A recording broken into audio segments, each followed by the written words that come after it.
ಸಿದ್ಧಕುಂಜಿಕಾ ಸ್ತೋತ್ರವನ್ನು ಪ್ರತಿನಿತ್ಯ ಪಠನ ಮಾಡುವುದರಿಂದ ಎಲ್ಲ ವಿಘ್ನಗಳು ಕೂಡ ನಾಶವಾಗ್ತದೆ. ದೇವಿಯ ಪರಮ ಕೃಪೆಗೆ ಪಾತ್ರರಾಗ್ತೀವಿ. ಇದರಲ್ಲಿ ಮಾರಣ, ಮೋಹನ, ವಶೀಕರಣ, ಸ್ತಂಭನ, ಉಚ್ಚಾಟನ ಅಂತ ಕೆಲವು ಪದಗಳ ಪ್ರಯೋಗವಾಗ್ತದೆ. ಇದರ ಅರ್ಥ ಏನಂತ ಹೇಳಿದ್ರೆ ತಾಂತ್ರಿಕವಾದದ್ದಲ್ಲ. ಇದು ಕಾಮಕ್ರೋಧದ ಮಾರಣ ಅಂತ ಅರ್ಥ. ಮಾರಣ ಅಂತ ಹೇಳಿದ್ರೆ ತನ್ನೊಳಗಿರುವಂತಹ ಕಾಮವನ್ನು, ಕ್ರೋಧವನ್ನು ಮಾರಣ, ಅದನ್ನು ಮರಣಿಸುವುದು, ಅದನ್ನು ಸಂಹಾರ ಮಾಡುವುದು ಅಂತ ಅರ್ಥ. ಮೋಹನ ಅಂತ ಹೇಳಿದರೆ ತಾಂತ್ರಿಕವಾಗಿ ಮೋಹಿತರಾಗಿಸುವುದಲ್ಲ, ತನ್ನೊಳಗೆ ಇಷ್ಟ ದೇವತೆಯನ್ನು ಮೋಹಿಸುವುದು. ಮಂತ್ರಜಾಪದಿಂದ ಅಥವಾ ಪಾಠದಿಂದ ನಾವು ದೇವತೆಯನ್ನು ಮೋಹಿಸುವುದು ಅಂತ ಅರ್ಥ. ವಶೀಕರಣ ಅಂದರೆ ಯಾರನ್ನೋ ವಶೀಕರಣ ಮಾಡುವುದಲ್ಲ, ಮನಸ್ಸನ್ನು ವಶದಲ್ಲಿ ಇಟ್ಟುಕೊಳ್ಳುವುದು ಪಠಣದ ಮುಖೇನ. ಸ್ತಂಭನ ಅಂತ ಹೇಳಿದ್ರೆ ತಂತ್ರದಿಂದ ಯಾರನ್ನು ನಿಲ್ಲಿಸುವುದಲ್ಲ, ನಮ್ಮೊಳಗಿನ ಇಂದ್ರಿಯದ ವಿಷಯದ ಲೋಲುಪತೆಯನ್ನು ಅದರ ಪ್ರತಿ ನಾವು ಸ್ತಂಭನವನ್ನು ಮಾಡುವಂಥದ್ದು, ಅದನ್ನು ನಿಲ್ಲಿಸೋಕ್ಕೆ ಪ್ರಯತ್ನ ಮಾಡುವಂಥದ್ದು. ಉಚ್ಚಾಟನ ಅಂತ ಹೇಳಿದರೆ ಬೇರೆ ಯಾರಿಗೂ ಹಾನಿ ಮಾಡುವಂಥದ್ದಲ್ಲ, ತನ್ನೊಳಗೆ ಈ ಮೋಕ್ಷಕ್ಕಾಗಿ ಉತ್ಸುಕರಾಗುವುದು. ಆಮೇಲೆ ಇಹ ಮತ್ತು ಪರದ ಎರಡೂ ಕಡೆ ನಾವು ಮೋಕ್ಷವನ್ನು ಪಡೀಲಿಕ್ಕೆ ಪ್ರಯತ್ನವನ್ನು ಮಾಡುವುದು ಅಂತ ಅರ್ಥ. ಭಗವಾನ್ ಶಂಕರ್ಜಿ ಪಾರ್ವತಿ ಮಾತಾ ಹತ್ರ ಪ್ರಸ್ತಾಪ ಮಾಡ್ತಾರೆ. ಎಲ್ಲ ದೇವತೆಗಳಿಗೂ ಸಹ ದುರ್ಲಭವಾದಂತಹ ದೇವಿ ಮಹಾತ್ಮೆಯ ಪುಣ್ಯ ಫಲವನ್ನು ಸಿದ್ಧಕುಂಜಿಕಾ ಸ್ತೋತ್ರ ಪಾಠದಿಂದ ಪಡೆಯಬಹುದು. ಇದರಲ್ಲಿ ಬರುವಂತಹ ಬೀಜ ಮಂತ್ರದ ಅರ್ಥವನ್ನು ಅರ್ಥೈಸಿಕೊಳ್ಳುವಂಥದ್ದು ಯಾರಿಗೂ ಕೂಡ ಬಹಳ ಕಠಿಣ ಸಾಧ್ಯವಾದಂಥದ್ದು. ಹಾಗಾಗಿ ಈಶ್ವರರು ಪಾರ್ವತಿಗೆ ಏನು ಹೇಳ್ತಾರೆ ಪ್ರಸ್ತಾಪದಲ್ಲಿ ಅಂತ ಹೇಳಿದ್ರೆ, ಇದನ್ನು ಪಠನ ಮಾಡುವುದರಿಂದ ನಿಮಗೆ ಪೂರಾ ದೇವಿ ಮಹಾತ್ಮೆಯನ್ನು ಏನು ಪಾಠ ಮಾಡಿದ್ರೆ ಫಲ ಸಿಗ್ತದೋ ಆ ಫಲ ಸಿದ್ಧಕುಂಜಿಕಾ ಸ್ತೋತ್ರದ ಪಾಠದಿಂದ ಸಿಗ್ತದೆ ಅಂತ ಹೇಳ್ತಾರೆ. ನಮಗೀಗ ಆ ಬೀಜ ಮಂತ್ರದ ಅರ್ಥವನ್ನು ಅರ್ಥೈಸಿಕೊಳ್ಳುವಂತಹ ಗೋಜಿಗೆ ಹೋಗುವ ಯಾವ ಅಗತ್ಯವೂ ಇಲ್ಲ. ಅರ್ಹ ಗುರುವನ್ನು ಹುಡುಕಿಬಿಟ್ಟು ಈ ಸ್ತೋತ್ರವನ್ನು ಕಲಿತು ಪಾಠ ಮಾಡುವುದರಿಂದ ದೇವಿ ಮಹಾತ್ಮೆಯ ಪಾಠವನ್ನು ಪಾರಾಯಣವನ್ನು ಮಾಡುವ ಬದಲಿಗೆ ಇದನ್ನು ನಾವು ಮಾಡಿಬಿಟ್ಟು ಜೀವನದ ಒಂದು ಸದುದ್ದೇಶಕ್ಕಾಗಿ ನಾವು ಪ್ರಯತ್ನವನ್ನು ಪಡೆಯಬಹುದು.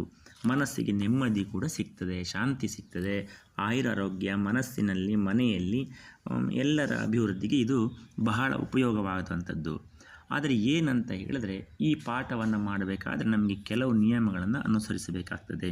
ಏನಂತ ಹೇಳಿದ್ರೆ, ತಂಬಾಕು ಸೇವನೆ, ಮಾಂಸಾಹಾರ, ಮದ್ಯಪಾನ, ಗುಟ್ಕಾ ಇತ್ಯಾದಿ ದುಶ್ಚಟಗಳಿಂದ ದೂರ ಇರಬೇಕಾಗ್ತದೆ. ಮಹಿಳೆಯರು 5 ದಿವಸದ ಮಾಸಿಕ ಸಮಯದಲ್ಲಿ ಈ ಪಾಠವನ್ನು ಮಾಡಬಾರ್ದು. ಅನುಷ್ಠಾನ ಅಂತ ಏನಾದರೆ 21-41 ದಿನಗಳು ಈ ಥರ ಕೆಲವು ದಿನಗಳ ಒಳಗೆ ಮಾಡುವಂಥ ಅನುಷ್ಠಾನವನ್ನು ಸಂಕಲ್ಪವನ್ನು ಏನಾದರೂ ಕೈಗೊಂಡಿದ್ದರೆ ಆ 5 ದಿನದಲ್ಲಿ ಏನು ಕಳೆದು ಬಿಟ್ಟು ಬಾಕಿ ದಿನಗಳಲ್ಲಿ ಆ ಪಾಠವನ್ನು ಹೆಚ್ಚಿನ ಪಾಠವನ್ನು ಮಾಡಿಬಿಟ್ಟು ಸಂಪೂರ್ಣ ಮಾಡುವಂಥದ್ದು ನಿಯಮ.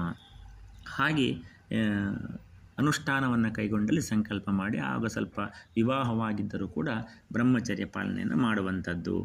ಹೀಗೆ ಈ ರೀತಿಯಾಗಿ ಬ್ರಹ್ಮಜ್ಞಾನವನ್ನು ಪಡೆಯಲು ಇಚ್ಛಿಸುವವರೇ ಬ್ರಾಹ್ಮಣತ್ವದ ಕಡೆಗೆ ಹೋಗುವಂಥದ್ದು ಅಂತ ಶಾಸ್ತ್ರ ಹೇಳ್ತದೆ. ಹಾಗಾಗಿ ಇಲ್ಲಿ ಈ ನಿಯಮಗಳನ್ನು ಯಾರು ಅನುಸರಿಸ್ತಾರೋ, ಶ್ರದ್ಧೆ ಭಾವನೆಯಿಂದ ಶಿಸ್ತನ್ನು ಪಾಲಿಸಿ ಈ ಪಾಠವನ್ನು ಯಾರು ಮಾಡ್ತಾರೋ ಅವರಿಗೆ ಜಗನ್ಮಾತೆಯ ಕೃಪೆಗೆ ಪಾತ್ರರಾಗಬಹುದು. ಇಲ್ಲಿ ಯಾರು ಯಾವ ಕುಲದವರು, ಮಹಿಳೆಯರು, ಪುರುಷರನ್ನು ಯಾವ ಭೇದ ಭಾವವೂ ಇಲ್ಲ. ಎಲ್ಲ ಆತ್ಮಗಳು ಕೂಡ ಪರಮಾತ್ಮನ ಆತ್ಮವೇ ಅಂತ ನಾವು ಶಾಸ್ತ್ರದಲ್ಲಿ ಬಹಳಷ್ಟು ಉದಾಹರಣೆಗಳನ್ನು ನೋಡ್ತೇವೆ. ನಿಯಮಗಳನ್ನು ಪಾಲಿಸುತ್ತಾ ಈ ಪಾಠವನ್ನು ಯಾರೂ ಕೂಡ ಮಾಡಬಹುದು ಅಂತ ನಾವು ಶಾಸ್ತ್ರದಲ್ಲಿ ಅನೇಕ ಕಡೆಯಲ್ಲಿ ಉದಾಹರಣೆಗಳನ್ನು ನೋಡ್ತೇವೆ. ಪರಮಾತ್ಮನಿಗೆ ಎಲ್ಲ ಆತ್ಮವೂ ಕೂಡ ನಾವು ಪರಮಾತ್ಮನ ಮಕ್ಕಳೇ ಅಂತ ನಾವು ಬಹಳಷ್ಟು ಸಮಯದಲ್ಲಿ ನಮಗೆ ಉದಾಹರಣೆ ಸಿಗ್ತದೆ. ಪಾರ್ವತಿ ಮಾತೆ ಹತ್ರ ಶಂಕರ್ಜಿ ಹೇಳ್ತಾ, ಹೇ ರುದ್ರರೂಪಿಣಿ ನಿನಗೆ ನಮಸ್ಕಾರ, ಹೇ ಮಧುದೈತ್ಯರನ್ನು ಸಂಹಾರ ಮಾಡಿದಂಥ ದೇವಿಯೇ ನಿನಗೆ ನಮಸ್ಕಾರ, ಕೈಟಭ ವಿನಾಶಿಗೆ ನಮಸ್ಕಾರಗಳು, ಮಹಿಷಾಸುರನನ್ನು ವಧಿಸಿದ ದೇವಿಗೆ ನಮಸ್ಕಾರ, ಶುಂಭ ನಿಶುಂಭರನ್ನು ಸಂಹರಿಸಿದ ಜಗನ್ಮಾತೆಗೆ ನಮಸ್ಕಾರ. ಹೇ ಮಹಾದೇವಿ, ನನ್ನ ಈ ಜಪವನ್ನು ಯಾರು ನಿರಂತರವಾಗಿ ಮಾಡ್ತಾರೋ, ನಿನ್ನ ಈ ದೇವಿಯ ಮಹಾತ್ಮೆಯನ್ನು ಯಾರು ಪಠಿಸುತ್ತಾರೋ, ಈ ಸಿದ್ಧಕುಂಜಿಕಾ ಸ್ತೋತ್ರವನ್ನು ಯಾರು ದಿನನಿತ್ಯ ಒಳ್ಳೆಯ ಶ್ರದ್ಧೆ ಭಾವನೆಯಿಂದ ಪಠಿಸುತ್ತಾರೋ ಅವರಿಗೆ ಎಲ್ಲ ರೀತಿಯ ಒಳ್ಳೆಯದಾಗ್ತದೆ, ಕಲ್ಯಾಣವಾಗ್ತದೆ ಅಂತ ಹೇಳಿ ನಮಗೆ ಉಲ್ಲೇಖ ಸಿಗ್ತದೆ. ಹಾಗಾಗಿ ನಾವು ಇದನ್ನು ಮಾಡುವಂತಹ ಪ್ರಯತ್ನ ಮಾಡಿದರೆ ನಮ್ಮ ಜೀವನದಲ್ಲಿ ಅನೇಕವಾದ ಸುಖ ಸಂಪತ್ತಿಗಳನ್ನು ನಾವು ಪಡೆಯಬಹುದು ಅಂತ ಹೇಳ್ತಾ ಓಂ ಶ್ರೀ ಗುರುಭ್ಯೋ ನಮಃ. ಹರಿ ಓಂ. ಸಿದ್ಧಕುಂಜಿಕಾಸ್ತೋತ್ರಂ. ಶಿವ ಉವಾಚ ಶೃಣು ದೇವಿ ಪ್ರವಕ್ಷ್ಯಾಮಿ ಕುಂಜಿಕಾಸ್ತೋತ್ರಮುತ್ತಮಂ ಯೇನ ಮಂತ್ರಪ್ರಭಾವೇಣ ಚಂಡೀ ಝಾಪಶುಭೋ ಭವೇತ್. ನ ಕವಚಂ ನಾರ್ಗಲಾಸ್ತೋತ್ರಂ ಕೀಲಕಂ ನರಾಸ್ತ್ಯಕಂ ನ ಸೂಕ್ತಂ ನಾಪಿ ಧ್ಯಾನಂ ಚ ನನ್ಯಾಸೋ ನ ಚ ವಾರ್ಚನಂ. ಕುಂಜಿಕಾಪಾಠಮಾತ್ರೇಣ ದುರ್ಗಾಪಾಠಫಲಂ ಲಭೇತ್. ಅತಿಗುಹ್ಯತರಂ ದೇವಿ ದೇವಾನಾಮಪಿ ದುರ್ಲಭಂ. ಗೋಪನೀಯಂ ಪ್ರಯತ್ನೇನ ಸ್ವಯೋನಿರಿವ ಪಾರ್ವತಿ. ಮಾರಣಂ ಮೋಹನಂ ವಶ್ಯಂ ಸ್ತಂಭನೋಚ್ಚಾಟನಾದಿಕಂ. ಪಾಠಮಾತ್ರೇಣ ಸಂಸಿದ್ಧೇತ್ ಕುಂಜಿಕಾ ಸ್ತೋತ್ರಮುತ್ತಮಂ. ಓಂ ಐಂ ಹ್ರೀಂ ಕ್ಲೀಂ ಚಾಮುಂಡಾಯೈ ವಿಚ್ಚೆ. ಓಂ ಗ್ಲೌಂ ಹೂಂ ಕ್ಲೀಂ ಜೂಂ ಸಹ ಜ್ವಾಲಯ ಜ್ವಾಲಯ ಜ್ವಲ ಜ್ವಲ ಪ್ರಜ್ವಲ ಪ್ರಜ್ವಲ. ಐಂ ಹ್ರೀಂ ಕ್ಲೀಂ ಚಾಮುಂಡಾಯೈ ವಿಚ್ಚೆ. ಜ್ವಲಹಂ ಸಂ ಲಂ ಕ್ಷಂ ಫಟ್ ಸ್ವಾಹಾ. ನಮಸ್ತೆ ರುದ್ರರೂಪಿಣ್ಯೈ ನಮಸ್ತೆ ಮಧುಮರ್ದಿನಿ. ನಮಃ ಕೈಟಭಾರಿಣ್ಯೈ ನಮಸ್ತೆ ಮಹಿಷಾರ್ದಿನಿ. ನಮಸ್ತೆ ಶುಂಭಹಂತ್ರ್ಯೈ ಚ ನಿಶುಂಭಸುರಘಾತಿನಿ. ಜಾಗೃತಂ ಹಿ ಮಹಾದೇವಿ ಜಪಂ ಸಿದ್ಧಂ ಕುರುಷ್ವ ಮೇ. ಐಂಕಾರಿ ಸೃಷ್ಟಿರೂಪಾಯೈ ಹ್ರೀಂಕಾರಿ ಪ್ರತಿಪಾಲಿಕಾ. ಕ್ಲೀಂಕಾರಿ ಕಾಮರೂಪಿಣ್ಯೈ ಬೀಜರೂಪೇ ನಮೋಸ್ತುತೆ. ಚಾಮುಂಡಾ ಚಂಡಘಾತಿ ಚ ಐಕಾರಿ ವರದಾಯಿನಿ. ವಿಚ್ಯೆ ಚಾಭಯದಾ ನಿತ್ಯಂ ನಮಸ್ತೆ ಮಂತ್ರರೂಪಿಣಿ. ಧಾಂ ಧೀಂ ಧೂಂ ಧೂರ್ಜಟೇಃ ಪತ್ನಿ. ವಾಂ ವೀಂ ವೂಂ ವಾಘಾದೀಶ್ವರಿ. ಕ್ರಾಂ ಕ್ರೀಂ ಕ್ರೂಂ ಕಾಲಿಕಾ ದೇವಿ. ಶಾಂ ಶೀಂ ಶೂಂ ಮೇ ಶುಭಂ ಕುರು. ಹುಂ ಹುಂ ಹುಂಕಾರರೂಪಿಣ್ಯೈ ಜಂ ಜಂ ಜಂ ಜಂಭನಾದಿನಿ.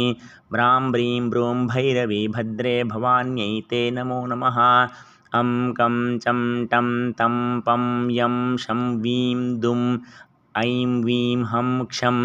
ಧಿಜಾಗ್ರಂ ಧಿಜಾಗ್ರಂ ತ್ರೋಟಯ ತ್ರೋಟಯ ದೀಪ್ತಂ ಕುರು ಕುರು ಸ್ವಾಹಾ. ಪಾಂ ಪೀಂ ಪೂಂ ಪಾರ್ವತಿ ಪೂರ್ಣಾ. ಖಾಂ ಖೀಂ ಖೂಂ ಖೇಚರಿ ತಥಾ. ಸಾಂ ಸೀಂ ಸೂಂ ಸಪ್ತಶತಿ ದೇವ್ಯಾ ಮಂತ್ರಸಿದ್ಧಿಂ ಕುರುಷ್ವ ಮೇ. ಇದಂ ತೋ ಕುಂಜಿಕಾಸ್ತೋತ್ರಮಂತ್ರಜಾಗರ್ತಿ ಹೇತವೇ. ಅಭಕ್ತೇನೈವ ದಾತವ್ಯಂ ಗೋಪಿತಂ ರಕ್ಷ ಪಾರ್ವತಿ. ಯಸ್ತು ಕುಂಜಿಕಾಯಾ ದೇವಿ ಹೀನಾಂ ಸಪ್ತಶತೀಂ ಪಠೇತ್. ನ ತಸ್ಯ ಜಾಯತೆ ಸಿದ್ಧಿರರಣ್ಯೇ ರೋಧನಂ ಯಥಾ.